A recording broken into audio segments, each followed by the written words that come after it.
I'm Corporal Callum Richardson from B Squadron, the Light Dragoons, as part of Balaclava Troop. Out here in Poland on OPERATION CABRIT.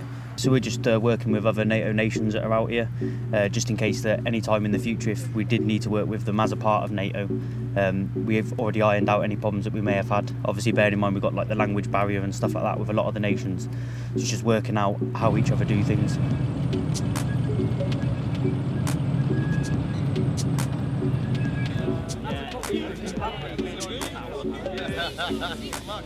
For me personally, as a vehicle commander, the main challenge I've had at the minute is a lot of the maps are different because we've supplied maps from other nations, so it's just, you know, they use different symbols to represent different things, and also on this training area here it's all pretty much wood blocks, so you've got no feature to go off to navigate through. So whereas normally, say in England, where it's nice open rolling countryside, you can pick something in the distance and you can head for it, where here it's literally 100 metres by 100 metres trying to look for tracks or breaks in the woods that are on the maps.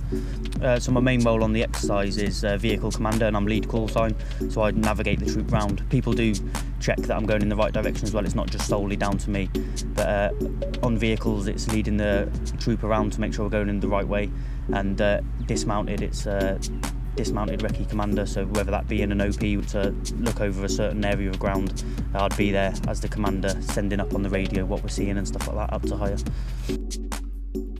What's it like in here overnight then? Cramped and cold. I think the body heat would warm it up, but it doesn't. So, like I said before, because this is just a more of sort of like, say, a belly hide, we've got a mutually supporting, which is a vehicle hide, probably about 150 metres to our south. We try and swap blokes over as much as we can. At the minute we're doing 6-hour rotations. But I did from 12 till 6 in there last night. Cold. Yeah, I would say we definitely are close-knit, 100%. So normally these are just crewed with 3-man teams. You've got the driver, the commander and the gunner. That's all pretty self-explanatory.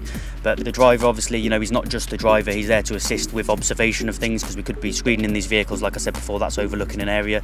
You know, he's not just sat there just to solely drive. The commander's obviously sending things up to higher. And the gunner in the back, you know, he's not just on the gun, he's there, he's your operator. He's also got the heating vessel in the back, which heats up all of our warm water and heats up all of our food, so he's constantly passing you the hot food, he's making you the hot brews and stuff like that to keep you warm.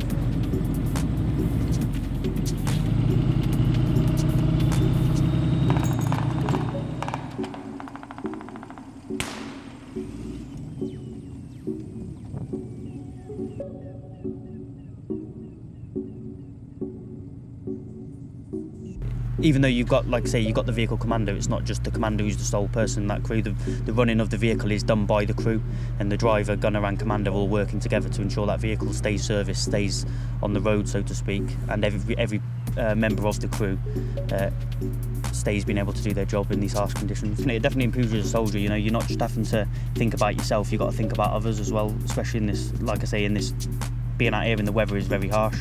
So, you know, if somebody's going on to sentry duty, you've got to ensure they've got a hot scoff and hot brew when they come off sentry. You know, it's literally, it really is, it sounds cheesy, but it's true. It's thinking about each other and thinking about others. Once you've been out here for a couple of days, that's when you really start to feel it.